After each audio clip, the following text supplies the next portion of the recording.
We're here today on the beautiful Ashoka University campus with two amazing thought leaders who are going to talk to us about something really unique that they're doing.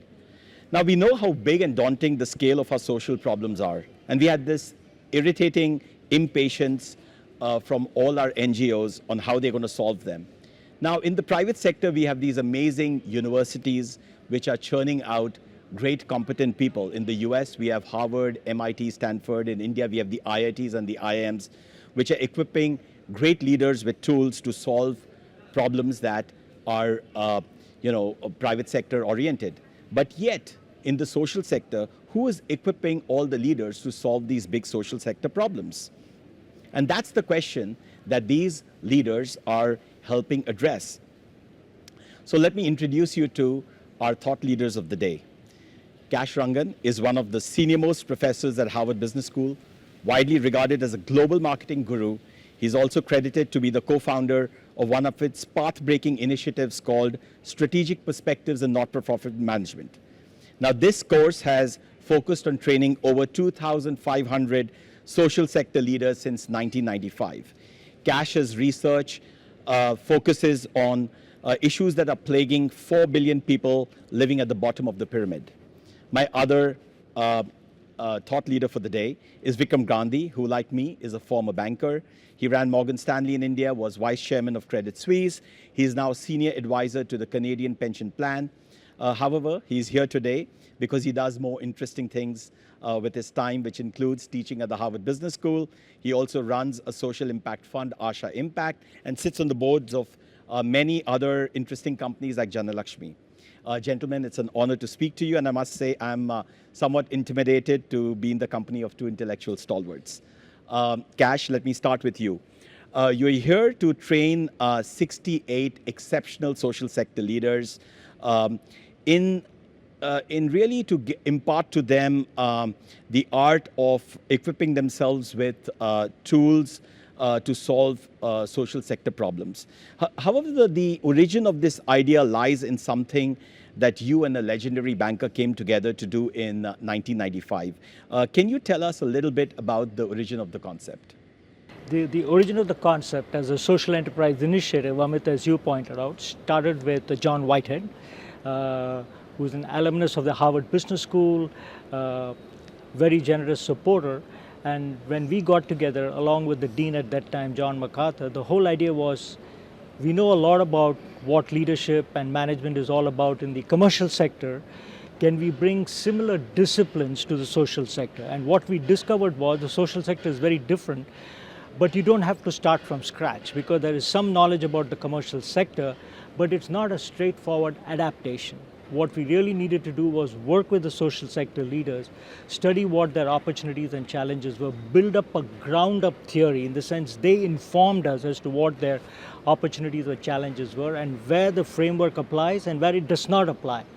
Then you know what the gaps are, you can research, write cases, and build the whole curriculum and discipline around it. And that's what we did. That's what Spinum was about, and that's exactly what we hope to do with this 68 social sector leaders in India as well.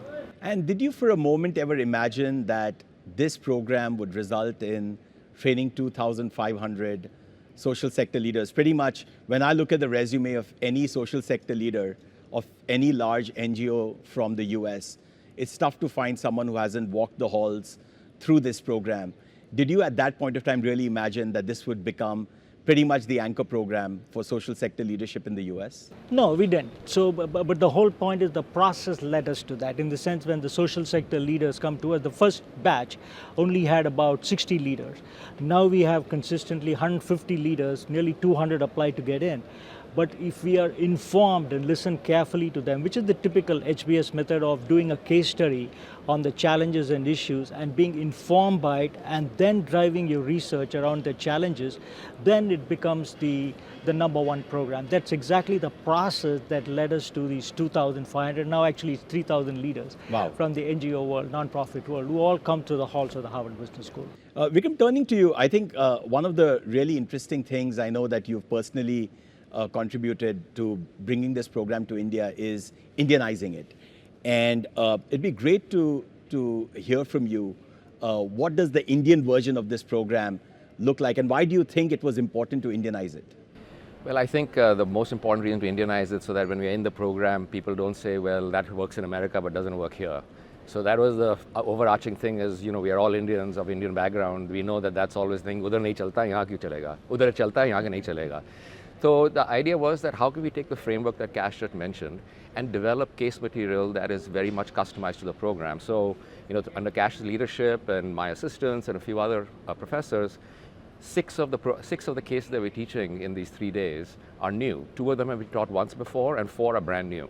And they're all around Indian situations. And then what we've tried to do is disperse one situation in Africa, one situation in the US, one situation in other parts of the world, bring it together to actually deliver a kind of a comprehensive program which has got the Indian flavor. Can you tell us about some of the cases? Yeah, sure, absolutely. So one of the cases which we've written about is Magic Bus, which is obviously a large NGO started in Mumbai by Matthew Spacey, supported by Dasra and others, which really targets the sports for development, is developing of sports for development, how to really scale up what they've done in certain parts.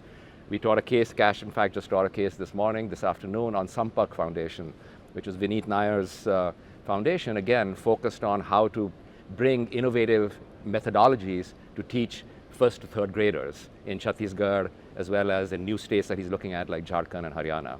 So those are 2 examples of cases which are very customized, which talk about the issues facing non-profits, which is how do we bring management practices, how do you bring measurement practices, and how do you take a smaller organization and scale it up like you would a business. And I know, Kash, one of the big hit courses over the years has been Arvind Eye Care, which is something you wrote many years ago.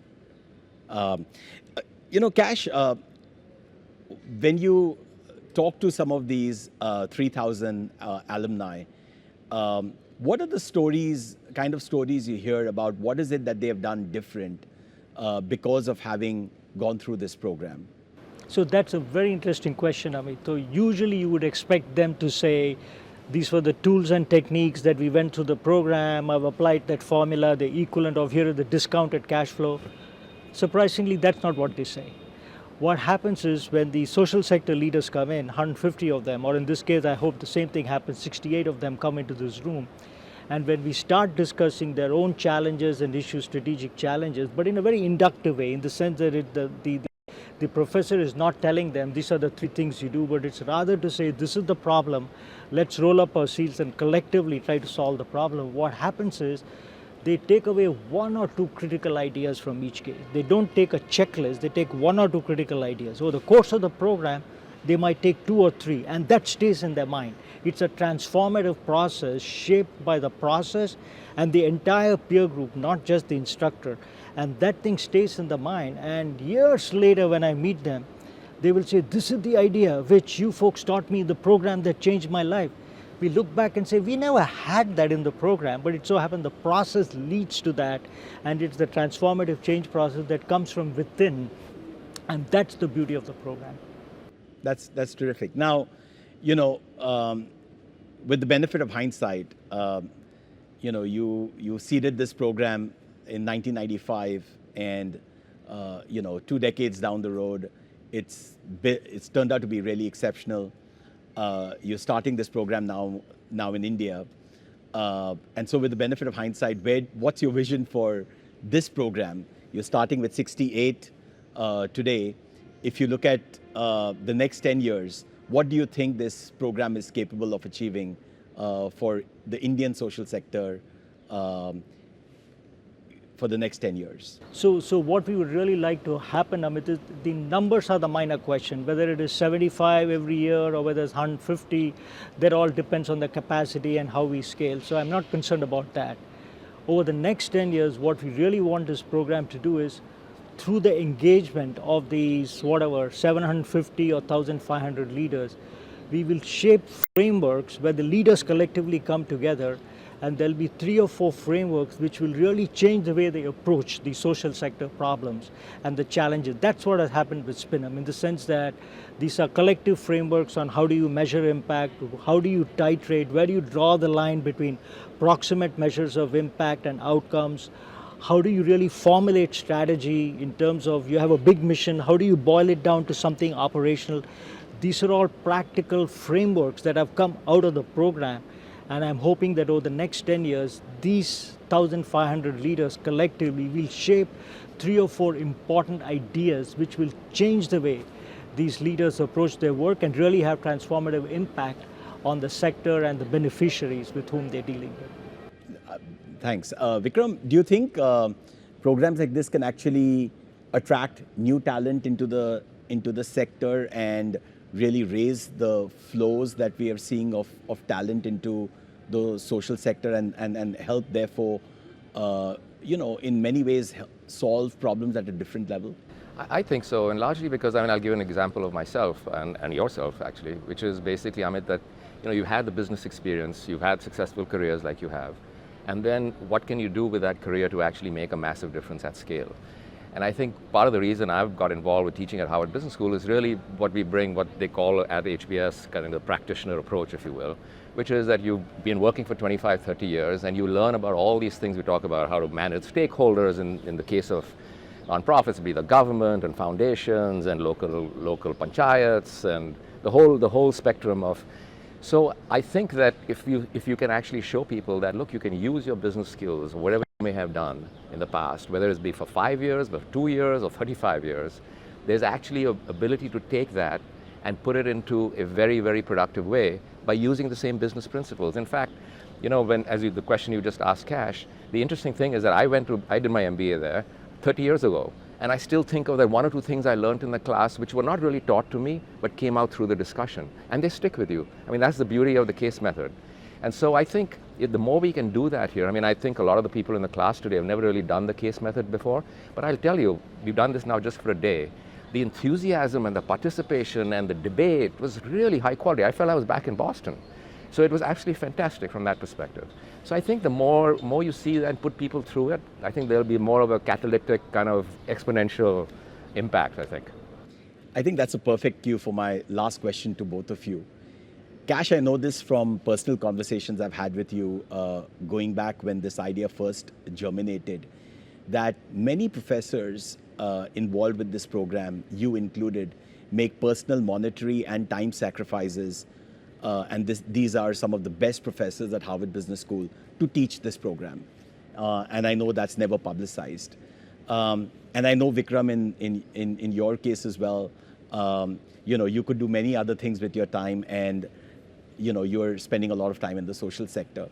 What is it that keeps, whether it's academicians or professionals, going towards programs like this? And what is it that we need to do to encourage more people to come forward and give time to social service in a country like India where it's very much needed? So here, Amit, in fact, the truth is, it looks as though people like me and the people who are teaching with me, we are sacrificing time and money to do it.